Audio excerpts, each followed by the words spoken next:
Assalamualaikum warahmatullahi wabarakatuh. Ustaz, saya mau tanya, di daerah saya masih ada tradisi tahlilan sampai 7 hari setelah meninggal 40 hari dan 100 hari menyediakan kue makanan buat yang mengaji dan saudara-saudara yang membawakan kue amplop, lalu membayar orang yang mengaji di rumah yang bayarannya sampai 10 juta selama 1 minggu untuk satu kelompok terdiri dari beberapa orang karena tidak putus selama 24 jam mengaji bergantian.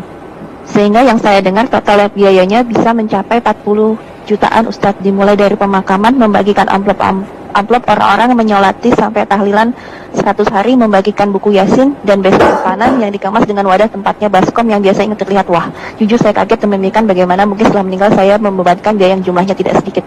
Apakah memang harus seperti itu, Ustaz? Barakallahu fikum. Kita masih melihat tradisi-tradisi di masyarakat yang menjadi sebuah ibadah sebenarnya, bukan tradisi, karena mereka melakukan itu dalam rangka mendekatkan diri kepada Allah Azza wa Jalla. Kalau ukhti bertanya, apakah seperti itu memang yang harus dilakukan? Sehingga ukhti ini berpikir, gimana kalau aku mati nanti? Harus menyediakan uang 40 juta atau 30 juta yang akan menjadi beban buat keluarga. Apakah memang seperti itu yang diajarkan? Sehingga kalau nggak seperti itu, engkau nggak akan diampuni dosa-dosa. Jadi kita dibacakan hadisnya, cukup disolatin 40 orang yang sholat, atau kurang dari 40 orang, 3 soft, asalkan itu orang-orang bertakwa, orang-orang mentauhidkan Allah SWT, insya Allah diampuni dosa-dosa. Nggak harus seperti yang tadi disebutkan. Apalagi memang Rasulullah SAW ketika meninggal dunia, beliau itu hidup ditinggal mati oleh semua anak laki-laki beliau, ditinggal mati oleh 3 putri beliau. Ruqayyah meninggal dunia, Ummu Kalsum meninggal dunia, Zainab meninggal dunia. Nabi tidak pernah mengadakan acara ini, tidak pernah mengumpulkan para sahabat lalu membaca doa bersama-sama, berzikir bersama-sama,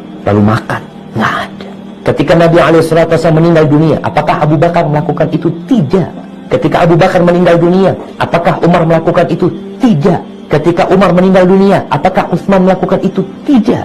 Ketika Utsman meninggal dunia, apakah Ali bin Abi Thalib melakukan itu? Tidak. Nggak ada.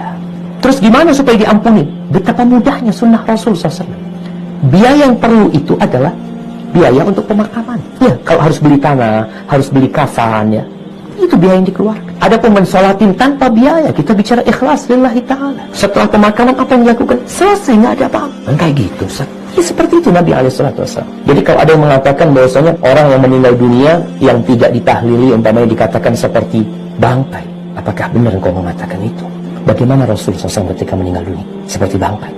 Bagaimana tatkala Umar meninggal dunia, Abu Bakar meninggal, tanpa acara itu semua, dan kau tahu nggak ada acara itu, lalu dikatakan bangkai. Maka cobalah kita melihat Islam ini agama yang indah. Sunnah Nabi SAW